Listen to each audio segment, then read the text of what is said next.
Good evening, everybody. This is Patrick from the Poison Pen Bookstore here in Scottsdale, Arizona, with another of our virtual events.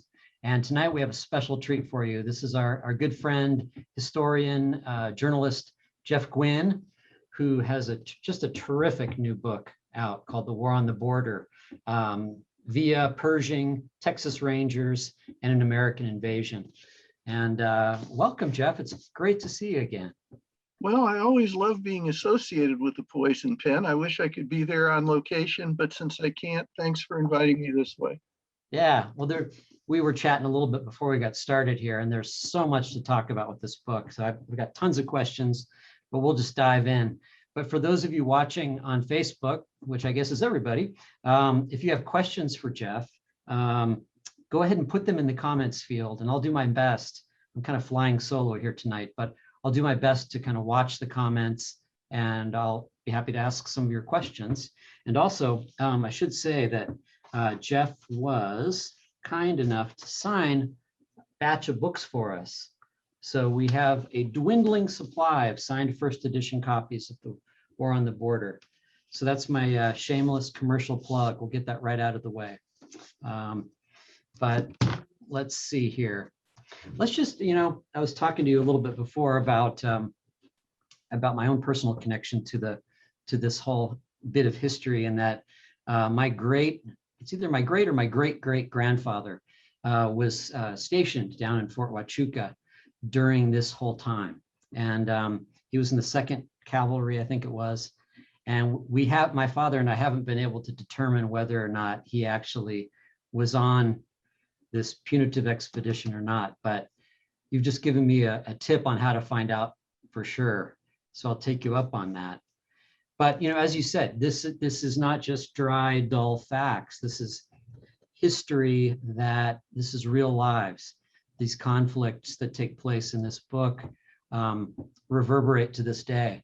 And there's quite a through line with what we're experiencing recently. Yes, and the material in this book. So can you just introduce the book and talk a little bit about why you chose this particular topic? Sure. Back around 2015, there started to be a lot of talk around the country about a big, beautiful wall and waves of villainous Mexicans who were trying to get through the border and sort of corrupt the United States of America. Now, I've lived in Texas for about 150 years, ever since I started college. And it suddenly occurred to me that I didn't know much about the history of the border at all. I had heard a little bit about the Punitive Expedition, just a touch about the Zimmerman telegram and nothing else. And in every one of my books, I try to look at an era in American history where I need to know more and where the events that I would be writing about still have effect today. So I started about, 2.5, almost 3 years ago now. And every day I learned things that made me realize even more how everything that happens today is linked back. History doesn't happen in a vacuum.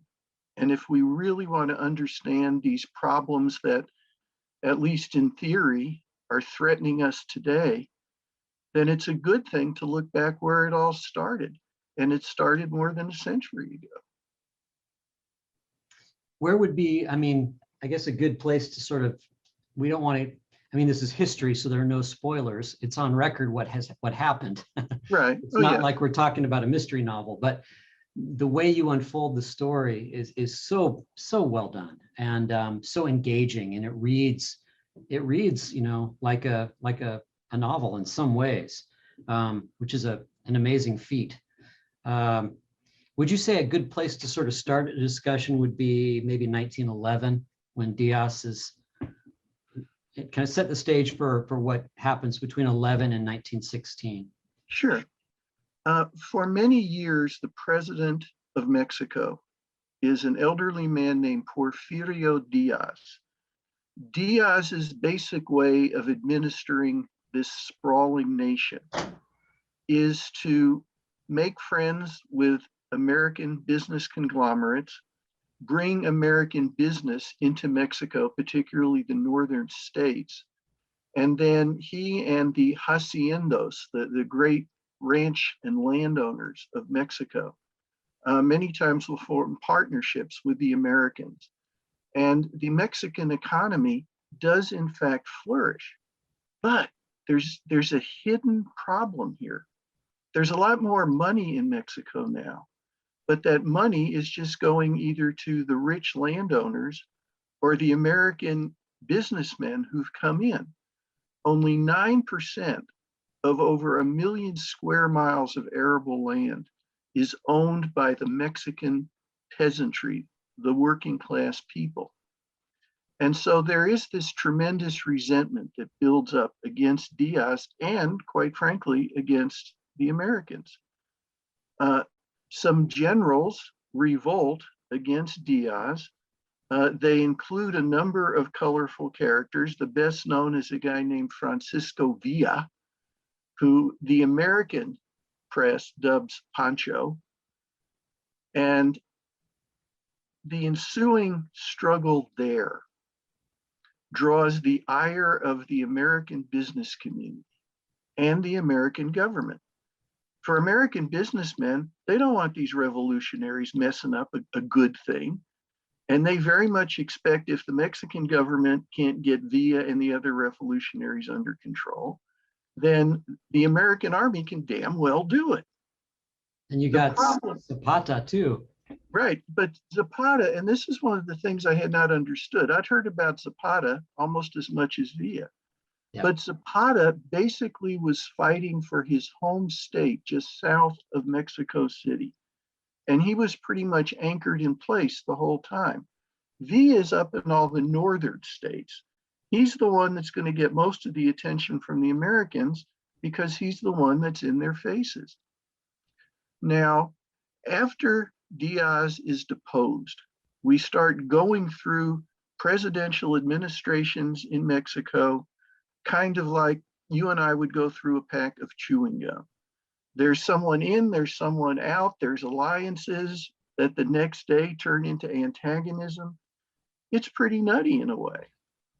And again, the American business leaders just want the mess straightened out. And the American government, because World War I is brewing in Europe, and America is desperately trying, A, to stay out of the war, but B, not to have to use its army on Mexico because we don't have much of an army. And Woodrow Wilson, the president, wants to keep the focus on Europe.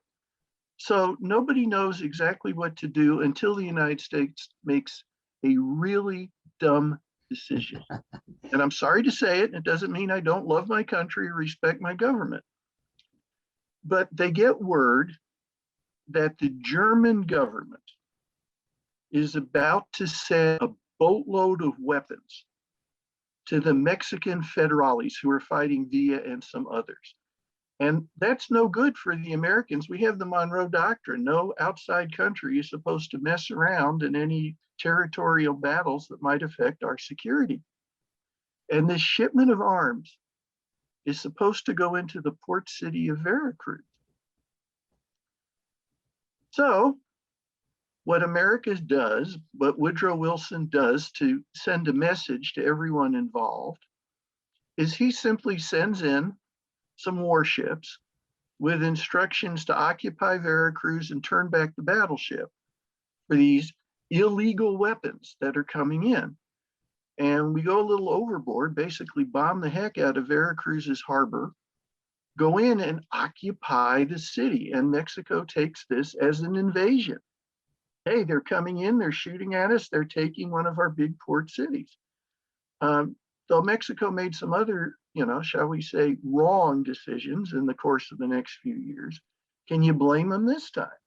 Yeah, and it works out beautifully for Germany, right? That's exactly what they wanted. Right, now there's even more antagonism. Germany's plan to keep America out of World War I is to stir up trouble between Mexico and the US, so the American army has to be down on our southern border.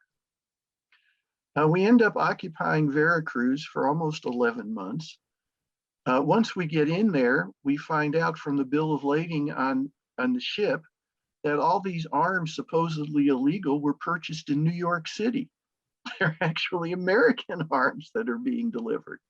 And our embassy apologizes to the German embassy in Washington.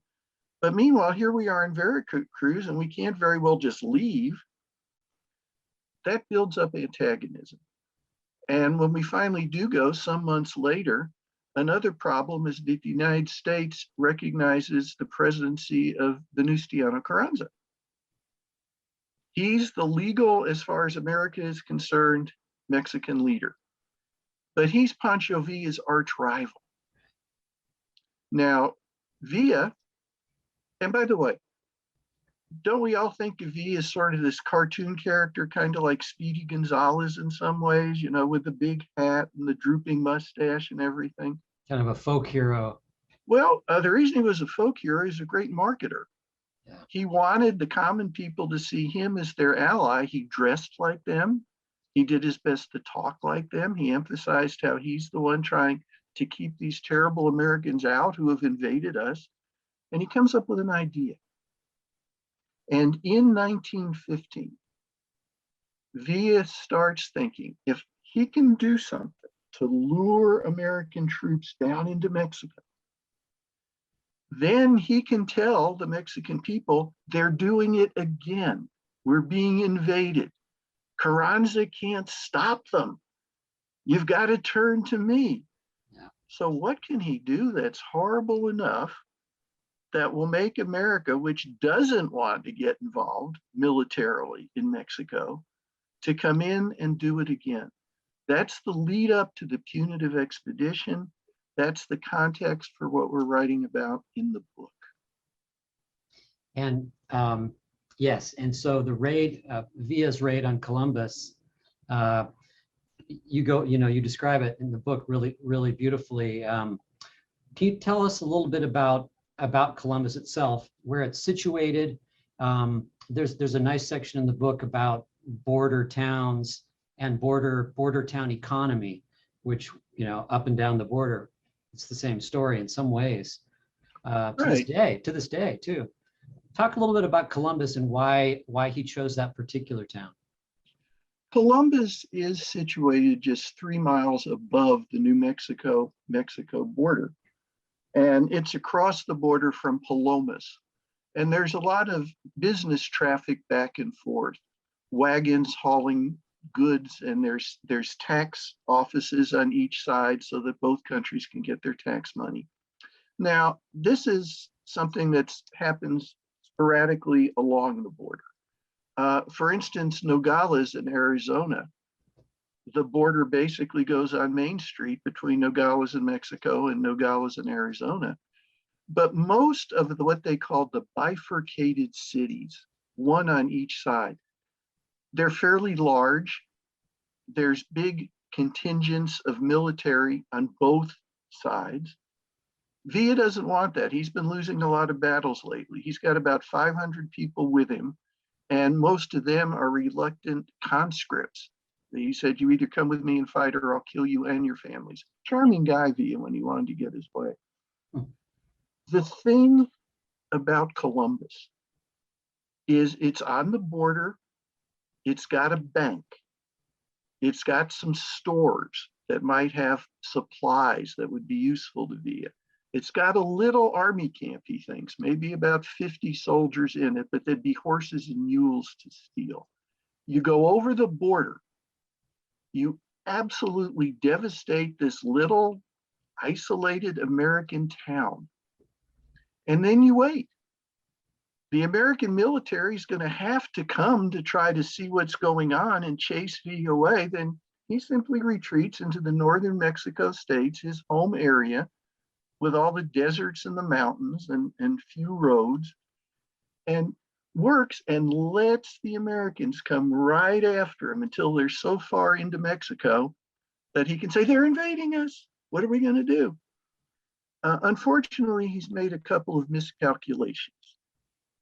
And by the way, one of the reasons we can write about this raid and have a lot of information maybe folks even who've studied it haven't seen before is we were very lucky. The wonderful folks at Fort Bliss actually opened up their archives, and they have done a study for the Army of the raid on Columbus, what happened every step of the way. And they turned all this material over to me, including a map that Diaz spies had drawn for him of Columbus, little charts showing where all the fighting happened and everything. Amazing. So, well, I'm just saying that so if you feel, how in the heck is he writing all this stuff like he was there? I wasn't, but the United States Army has provided this, so I'm very grateful. Anyway, Villa doesn't realize that there's actually quite a large cavalry contingent in town. There's about 750 soldiers. They're there to guard this part of the border, and they know he's coming because different Mexicans, informers in the northern states have been coming for a couple of days saying Villa's on his way. He's got a lot of people. He's going to attack. Only problem is the commanding officer in Columbus doesn't believe it. He sends out a few patrols to other scattered parts along the border, but then he goes off to a party, probably in Deming, maybe even in El Paso.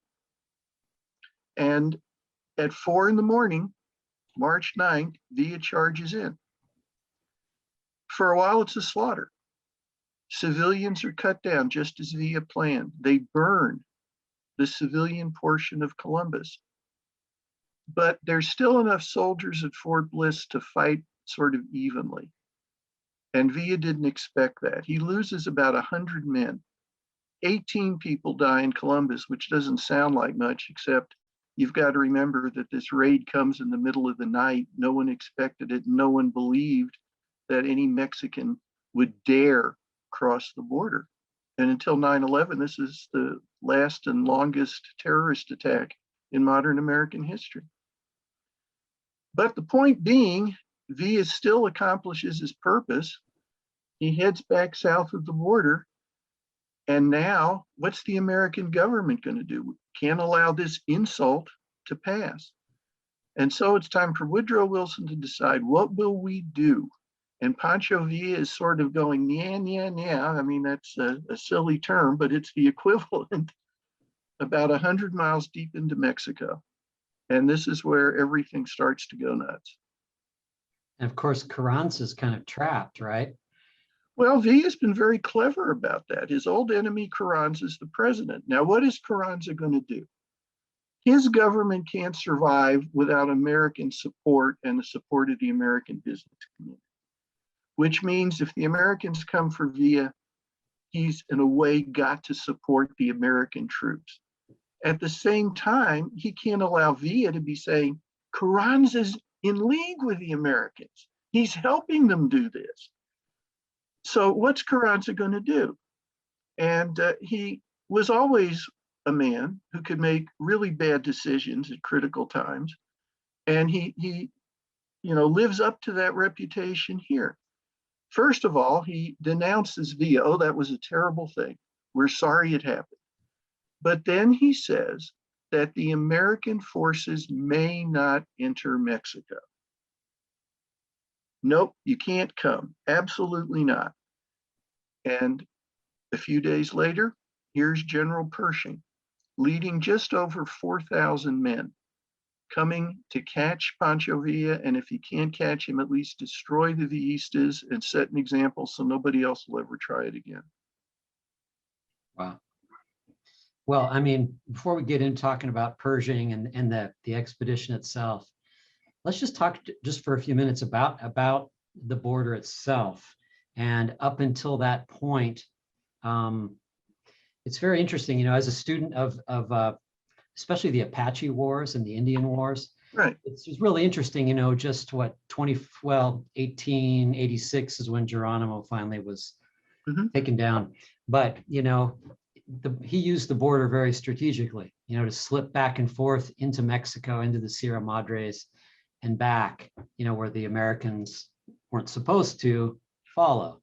And then, just that whole area is so fascinating because it's just soaked in blood, from, you got the conquistadors, you got Cabeza de Vaca, going back and forth. You got, as I said, the Apaches and the scalp hunting expeditions that That's right.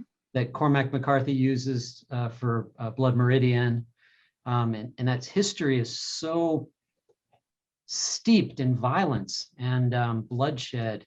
There's that wonderful book by Richard Slotkin called Regeneration Through Violence, where he talks about this really well. Yeah, but talk a little bit about the border and border fences, which play a big role in this book as well. Well, one of the reasons that the border was always a sieve is that for a long time it was barely marked at all. People forget, I certainly forgot, that before the US-Mexico War, when we acquired just over 1 million square miles of territory from Mexico, the US-Mexican border went all the way up to the state of what's now the state of Wyoming. There you go. There's your great picture you put in the book. Right. And even after the war's over and the two countries have more or less, and it really is more or less, agreed on where the borders are now, it takes another 7 years before the surveyors are ready to start marking things at all. And some of the markers, just these little things sticking up out of the sand, may be as far as 15 or 20 miles apart. The Rio Grande is supposed to be the Texas-Mexico border, but there's two problems there. The senators who voted on that as the recognized border up in Washington, D.C., most of them had never actually seen the Rio Grande. They thought it was a huge, wide, mighty river like the Mississippi that would be a natural border no one could cross. They don't realize in lots of places it's maybe an inch deep and a few yards wide. They thought it was an impassable barrier. It wasn't. So by the turn of the century, when we've had the Indian Wars, when we continue to have what were called depredations, raiders from America going into Mexico and then crossing the border with some impunity, so the Mexican forces couldn't come for them. Mexican raiders doing the same thing. Some people in America began to talk about the fact we needed to fence off the border. We need to do this to keep out all the Mexicans we don't want. And beyond the raiders, another huge concern was as the revolution is going on in Mexico for about 40 years. At one point, over 53 years, there's 42 different administrations, in theory, in charge of the government. Nobody ever knew who really was in charge down there. It's like a telenovela or something. Well, it is, and it's kind of like the cartels today. Mexico City was so removed from the northern states, the infrastructure's bad, that basically bandits could run wild in the northern states, and the Mexican federal government can't do much to control it. So in 1903 comes the first idea, we're going to put up a fence. We're going to keep these terrible Mexicans out, not just the bandits, but also the refugees. Because we have thousands of refugees trying to get over the border into the United States. Many of them are old or sick or starving or little children. So it's not even enough that they'll cross into America. They can't really work and earn their own living. We're going to have to support them. Well, and they're also fleeing from, the horrific violence of the revolution. Right. They had, to them, America is the big shining safety net. And yet, how can America handle all the refugees? So again, we're going to put up fences. We're going to put up barriers. And in 1903, the first barriers start going up. They're mostly pole fences with barbed wire. They're meant to symbolize don't come here, and they work about as well as you'd expect. Then, starting about 1912, it's announced that the United States government is going to build a high, strong wall, a barrier, all the way from the Pacific down to the mouth of the Rio Grande. This is going to be a permanent thing. It's going to keep everybody out that we don't want coming in. And again, they try it in 1915, and they do some more building in 1916, and it never works. People who are really desperate and determined will go around it or over it or under it. There's some parts of the border, and you've seen this yourself, I'm sure many of the folks listening have, where you can't build some big high fence. It's simply too rugged. If you do put one up, it'll fall down. So we also can't keep them out because the border is so vast, and you simply can't have enough people guarding the border, enough soldiers, enough border patrol to cover every inch. So it's a huge problem. It's a symbolic gesture more than anything, is it not? Well, it's not, it's symbolic, but the problem with symbols is they at least have to have a little value in terms of practical use. And the walls never did. Well, and most of the illicit trade that comes through the border, I'm talking about, of course, drugs, have been shown to go, the vast majority goes through ports of entry. Very, very much so. And this was the case before the drug cartels. First, when it was guns, then during Prohibition, when it was liquor. And if we ever get past drugs, there'll be something else illegal that Mexico will be able to manufacture illicitly and try to get into our country again. Well, human trafficking too. Yes, very much so. And so the border is a touchy subject on both sides. And so now when you've got Villa daring the Americans to come after him across it, particularly after Veracruz, particularly with President Carranza having to say, no, I simply won't allow you to come. Don't come. You'll be sorry if you cross that border. But America has to. And this is why General Pershing, about to bring in the Punitive Expedition, faces an absolutely impossible order, which is go in there, catch Villa, or if you can't catch him, at least destroy his followers so he can't do this again. But whatever you do, don't antagonize the Mexican government and don't let the Mexican people think we're really invading. Make sure they understand we're just coming in quickly. As soon as we get Villa, we'll leave. So get him, but don't make anybody mad. Those were Pershing's orders. They really were. How do you do that? Let's talk a little bit about Blackjack Pershing. First of all, where did he get that wonderful nickname, and who are some of the other main players on this expedition? It's really a great somebody else you'll have heard of. Yeah, John Pershing was a golden boy, and deservedly so, in the American military. Now you've got to remember, we don't have a very big army, but it's hard to rise in rank in it. The only way you rise in rank is through seniority. Pershing is so absolutely brilliant, particularly his service in the Philippines, that President Theodore Roosevelt jumps him over 200 more senior officers to make him a general. And as you can imagine, that really made Pershing popular with those older officers.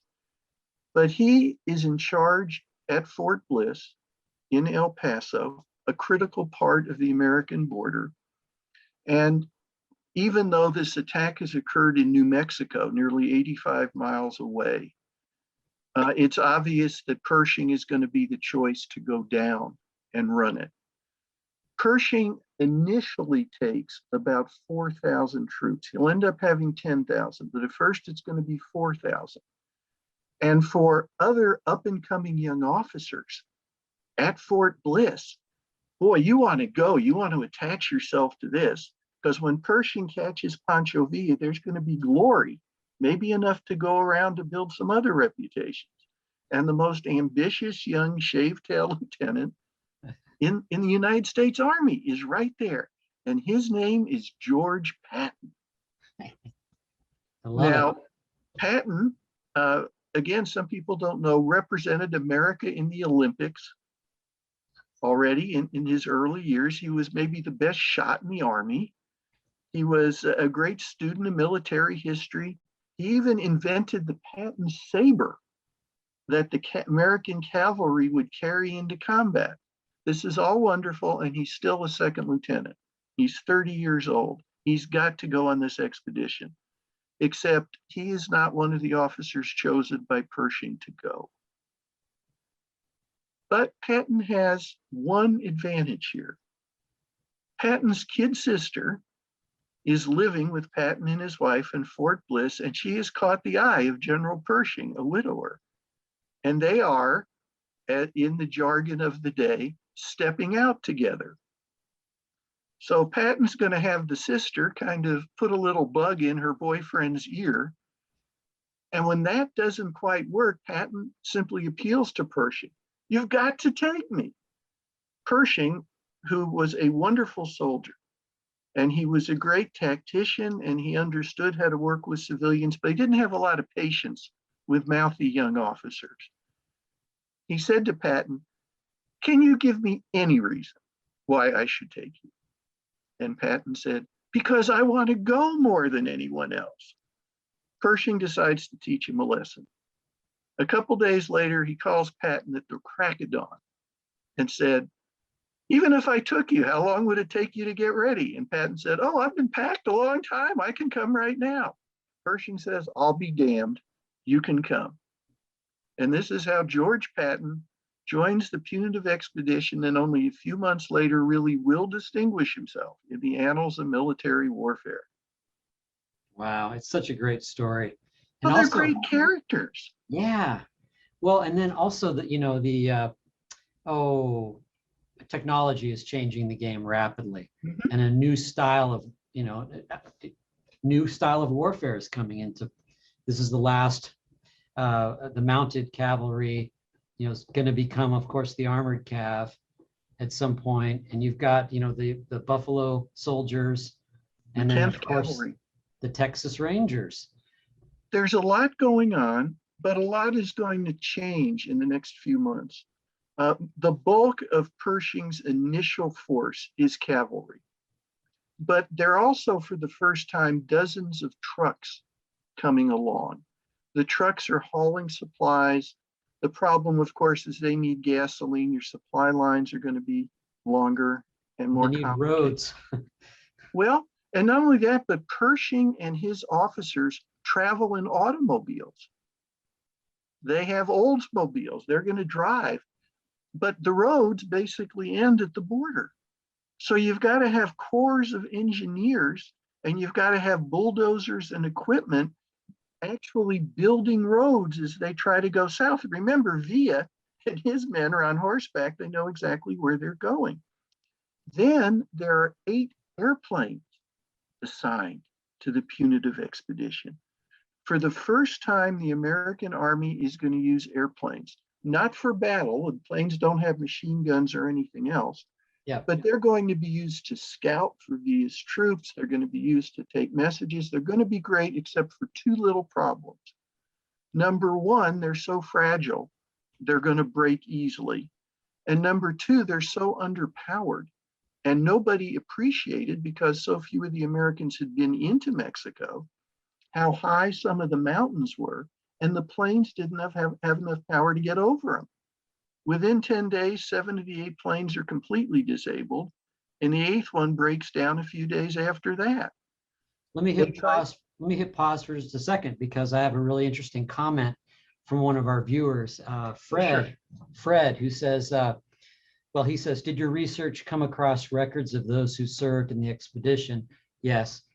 He says, "My grandfather flew for the Signal Corps and had shared with me some wonderful stories. I have his medal from the campaign." Fred, where were you when I was researching the book? I would have loved to meet you. The fault was not with the aviators, by the way, at all. It was simply that the first planes sent down weren't properly equipped to be able to handle the assignment. And your grandfather may have been one of those first pilots, but then sturdier planes were sent in later on. He may have piloted, any of those. If you're not sure of the unit your grandfather served in, there are tremendous records of the Punitive Expedition, and the archives at Fort Bliss in El Paso, I think, could actually track down for you, if you really want to go to the trouble of where and when he may have served with the expedition. But I bet you heard some tremendous stories, because that was a colorful, great time. And if you read the book and you think I missed anything, I hope you'll get in touch with me so we can add details in the next few editions. Yeah, Fred, I'll put a little thing. If you want to send me an email, I can put you in touch with Jeff. You can do it that way. So where were we going? We're getting started on the Punitive Expedition. Yeah, the planes were sort of breaking down, and Okay. they have to build their own roads, essentially.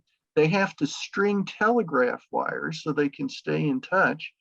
But the problem is you have to leave soldiers all along the way, or some Vista can cut the wires and cut you off completely from your command center in San Antonio, Texas, where General Frederick Funston is overseeing all of this.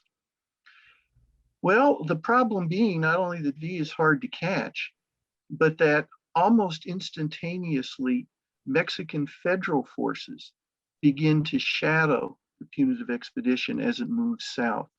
They're threatening. They look like they're looking for trouble. The villages, no, Pershing had assumed you get into the villages and you'd find people who for a few bucks would tell you, oh, Villa went through here and he was heading in this direction, and sell lots of supplies. They won't do this. And Carranza, the Mexican president, lays down two new rules. Well, first of all, you have to get out. But while you're here, before you do get out, you may not go into any village that has any significant presence of the Federal Army of Mexico, because our Mexican soldiers might be offended and then you would be soundly thrashed. And also, don't even think about trying to ship supplies on railroad lines. You may not use the Mexican railroads either for supply or transportation, meaning you're stuck out there in the desert, in the sand. So it's a horrible situation.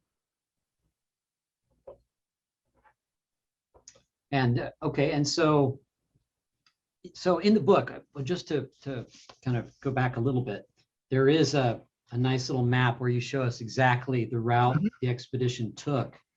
Let me see. Yeah, here we go. Right there. And what are some of the, I mean, I don't want to give away all the great history that you outline in the book, but what are some of the adventures and some of the stories from the expedition along the way? Because was it just over a year? It was about 11 months, really, most of the action. February of 16 to March of 1916 through February of the next year. Yeah. There's so many things, but maybe I'll talk briefly about 4 events, 2 of which come together. The first thing that happened nobody expected was that Pancho Villa would be seriously wounded fairly early on, not by expedition troops, but a couple of his own soldados who he had forced into following him and who waited till his back was turned and shot him from behind and actually blew apart much of his left leg. So where Villa had expected he would be personally leading the expedition on this goose chase merrily deeper into Mexico, now he is reduced to having to try to get some of his followers to hide him in caves and small villages until he could heal up. And of course, the expedition is coming fast after him. Because of that, the Villistas, instead of staying in one big group, broke up into a number of smaller groups and scattered throughout the northern state of Chihuahua. At the same time, the Mexican forces begin surrounding the Punitive Expedition from east, west, and south, only leaving them a way out to the north. And 2 different times, at Carazal and Parral, there's actually outright battle between some of the American forces and some of the Mexican forces. Both times, the American forces come out on the short end.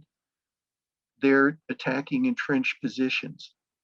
And it looks as though we may actually be going to active war with Mexico, full-scale war. And Pershing is told at one point to prepare for this. And meanwhile, we have Second Lieutenant Patton, who's looking for ways to build his reputation, and darned if he doesn't do it. He leads a small group in 3 jeeps out to try to scout for villistas. And there's 10 American soldiers, I believe, crammed into these 3 jeeps. They go to an isolated ranch, and there they find a few of the Villista leaders. And there's a gunfight, and Patton personally, and boy is he proud of this, blasts one of them to hell and back. They have 3 bodies. And now these have to be taken back to the American camp to be positively identified. Well, Patton wants to make sure there's an impression made here. He orders the corpses of the Villistas strapped onto the hoods of the jeeps, just like you'd put deer on the top roof of your car and tie them on after a hunting trip. Made a point of driving back through a couple of the Mexican villages where there hadn't been a lot of cooperation with the Punitive Expedition. And once he's back at the main American camp with all the embedded journalists watching, carves a couple notches on the handle of his ivory-handled gun. And Pershing is just beside himself. He's kind of delighted. Look at what the little, we won't use the word, has pulled off here. And Patton is soon advanced in rank to first lieutenant. He's well on his way, and he now goes into the history books as leading the first fully armored attack by the American military. So, check if you like. It's Shavetail Lieutenant George Patton who makes history that way. And as you can tell from the events that would come, particularly the Second World War, he took full advantage of that. So he was approximately 30 years old at this time. Right. And so in North Africa, he would have been in his mid 60s, right? Late 50s, I believe. Late 50s. Right. But you got to remember, because of the seniority system in the military at this time in 1960, 30 was still considered basically a raw recruit. It wasn't like he could figure every year or two, if he really worked hard and achieved fine things, he'd get jumped in rank. It didn't happen that way. He had to make things happen, and the Punitive Expedition was a great place for him to start. Now, how do the Buffalo Soldiers fit into this story? The Buffalo Soldiers and their glorious history, and this is really the last time that they're going to be going out at the forefront of this kind of fight. Pershing got his nickname Blackjack because earlier in his career, he was assigned as an officer to the Buffalo Soldiers. Afterward, when he taught at West Point, the cadets didn't like him there because he was rigid. You followed every rule or else. And behind his back, or so they thought that they'd give him a nickname that was a slur. And they called him Nigger Jack, that, he must love black soldiers more than whites. If they thought he would be offended, they were wrong, because he was so proud of the Buffalo Soldiers and admired them. He modified the nickname slightly to Blackjack Pershing, but that's where he got the nickname. And he was obviously going to bring the 10th Cavalry with him. The major fight they were mixed up in was the final battle against the Mexican forces that went badly for the United States. And about 24 of the Buffalo Soldiers were captured and taken away into Mexico after the battle. Woodrow Wilson made clear to Mexico and Carranza, either they are returned or we're coming for you. And Carranza, choosing common sense over stupidity for once, returned the Buffalo Soldiers to El Paso. There's some wonderful pictures of them kissing the ground when they're finally released. After that, America's military became basically mobilized, and the Buffalo Soldiers wound down. But without them, the Punitive Expedition would not have accomplished nearly as much as it did. Now, it's fascinating because, of course, 1916, 1917, we're square in the middle of the 14-18 war. And, you make a point of saying that who was it that trained some of these Germans in trench warfare? Well, the Germans Yep. actually had a spy center in America running in New York City prior to America's entry in the war. They did everything they could to keep Mexico and America at each other's throats. And they furnished military advisors to the Mexican Federal Army, who taught the use of trench warfare and let the enemy come to you and cut them down while you're safely in a trench behind barbed wire. The German presence made itself known in lots of different ways. I had never heard of the Plan de San Diego before I started writing this book. Mm. And Patrick, maybe you had already. You're quite the historian. No, but I was interested in that chapter in the book. Well, the Plan de San Diego was supposed to be a popular uprising along the Mexican-U.S. border, particularly in Texas, where Mexican raiders would cross the border to make guerrilla attacks on American ranches and towns. It was subsidized probably by the German government, and even Carranza would support it because he wanted America not to take the border security for granted. And for a period of time, Americans on the border, small ranchers, people in little towns, were being attacked on a fairly regular basis by raiders who would shoot, steal, and then run back again across the border. Germany is part of that. Anything that can keep Mexico and America at odds. And finally, after the Punitive Expedition, there's the Zimmerman telegram, where they make an offer to Mexico: if you join us, if we go to war with America and we beat them afterward, you can try to take back Texas and Arizona and New Mexico, which they stole from you in an earlier war. The only reason they also didn't offer California is because Germany had offered California to Japan for doing the same thing. We came very close to war, particularly with the Punitive Expedition, when it would not leave after a few months. And Mexico even drew up war plans to fight America. The theory being that a Mexican force, because the American army was still so small and scattered, could cross the border, could capture Laredo and San Antonio. And even if America would eventually be too powerful to fight completely, maybe Mexico could gain enough ground to begin with that there could be a settlement of the war and Mexico could come out a little bit ahead. So, it was grim, and Germany was orchestrating an awful lot of this. Another thing I wanted to bring up quickly is that what's the new medium coming up in the entertainment business? Film, and how the burgeoning film industry plays into this is pretty incredible. Can you talk a little bit about that? That's what I love about history. Who needs all the mythology and the alternative facts when we've got the real thing? Movies were just becoming the way of Americans getting their information and entertainment in 1914, 15, 16.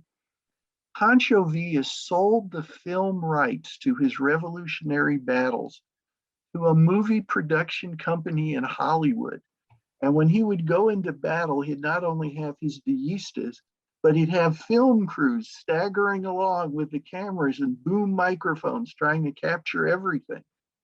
And the object being that there were going to be movies in America of the great Pancho Villa, and he thought maybe that would get him donations from Americans. The problem was, in the battles, things moved too quickly for the primitive video cameras to capture, and there was always a lot of dust. So Villa and his forces would actually have to reenact battles, and they'd have to play both sides. But when this film would go back to America, you're too young, I can vaguely remember, and our grandparents grew up watching what were called newsreels before the main features at movie theaters in America during this time. So these faked films of Villa supposedly fighting the federales when actually some of his men put on the federale uniforms and they pretended, were accepted as actual real battle footage in America. But that was Villa for you. He knew how to sell himself, and he understood movies might be a way to do it. And this is back in 1914 he's doing this. Very forward thinking of him, wasn't it? Well, you got to say he was a visionary. He had a terrible temper and he overestimated his ability to beat overwhelming odds. But by God, the man knew how to market himself. Yeah, I mean, it's amazing that you think about, and this is a good way to kind of go towards the end of a discussion. I'm thinking about, I think about Wyatt Earp, and we've talked about him before, of course, in relation to your earlier work.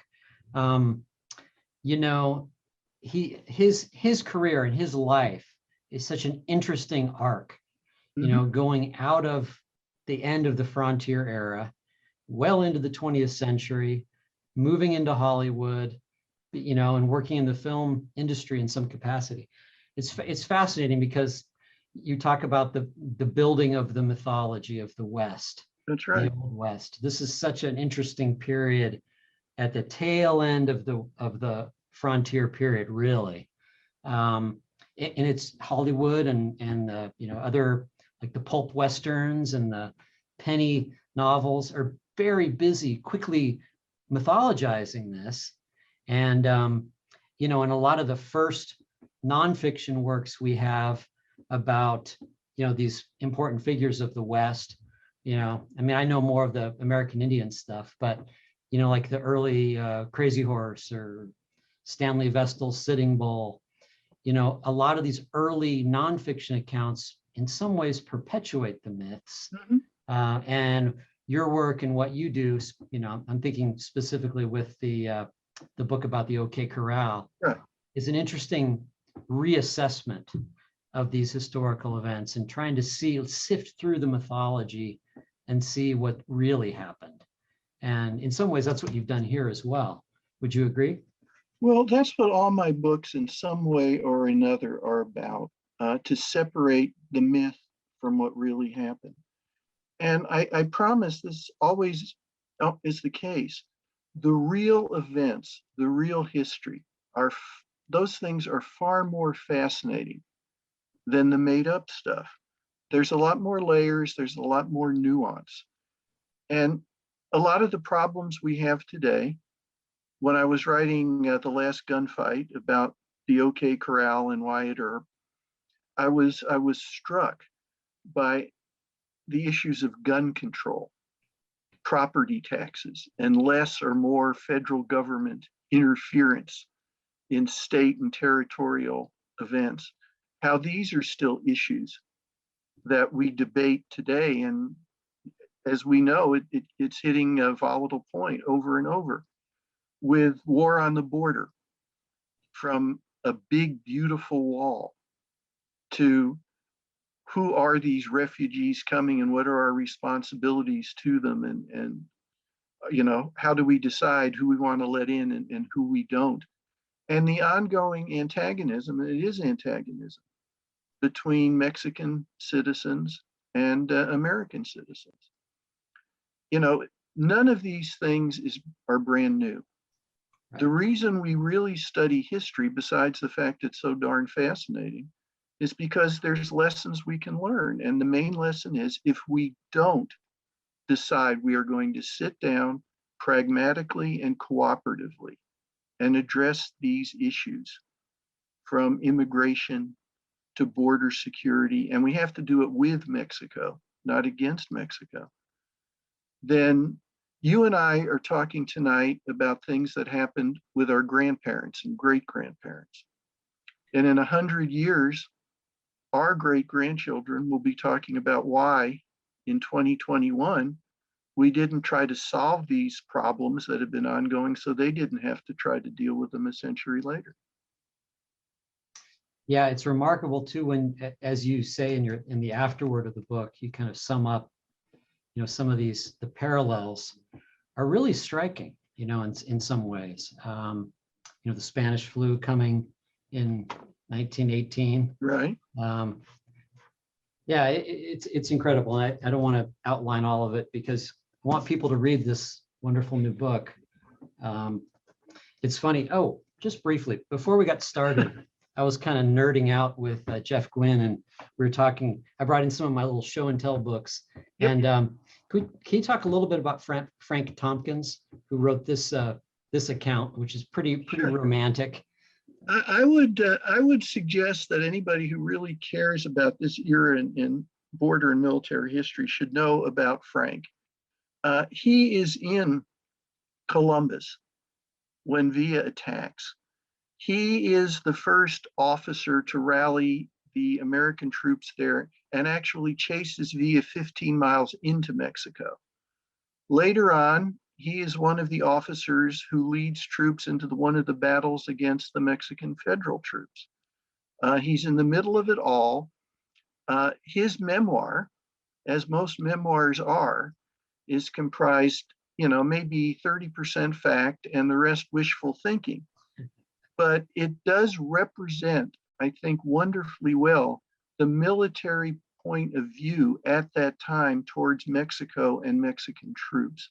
And the book you held up is one I read. I cited a few times in my chapter notes. Chasing Villa. Right, and it's well worth reading. Remember, you don't always have to agree with everything in a work of history, particularly if it's written by a participant, to at least benefit from whatever viewpoints that are being offered. And I call him Frank just because, I read a lot of his stuff and you have to use shorthand in your mind. But it was always General Pershing, by the way. You couldn't call him Johnny or anything like that. But the Tompkins book, I would urge people read it.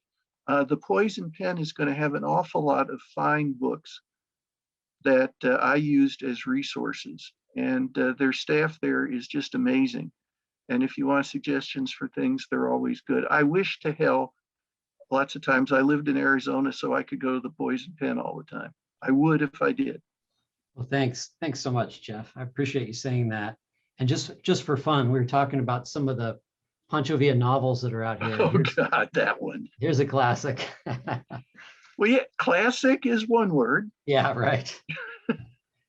It's fun. I mean, these characters, like Tom Mix is such a larger than life character in so many ways, and lived, of course, here in Arizona and several different places and his own stunts.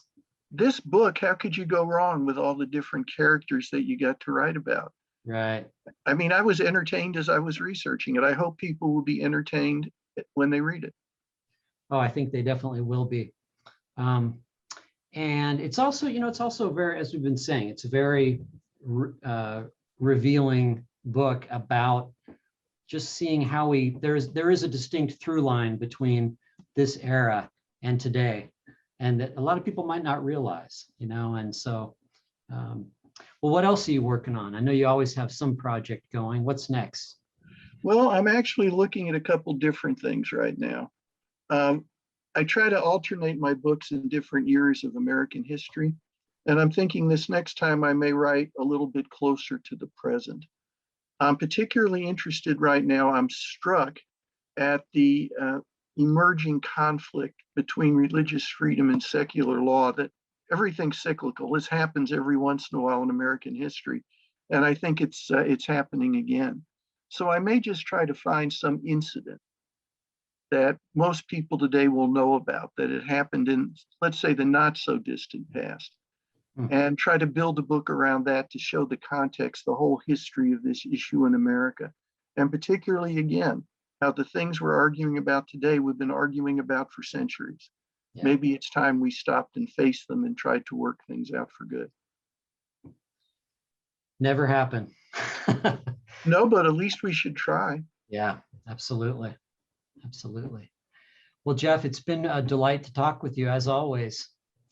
Will you please tell everybody at the store that I send my best, and I sure hope when the next book comes out, I can come be there with you in person. I certainly hope so. That would be great. And everybody, again, we do have signed copies of The War on the Border here at the Poison Pen. I couldn't manage to put the link in, but you know how to get in touch with us. Poisonpen.com, go to our web store. We have a nice little stash left. And thanks everybody for tuning in. It's been a great hour. And thank you again, Jeff. It's always a pleasure, and I hope I see you soon, Patrick. All right, Jeff. Have a good night. You too. Good night, everybody.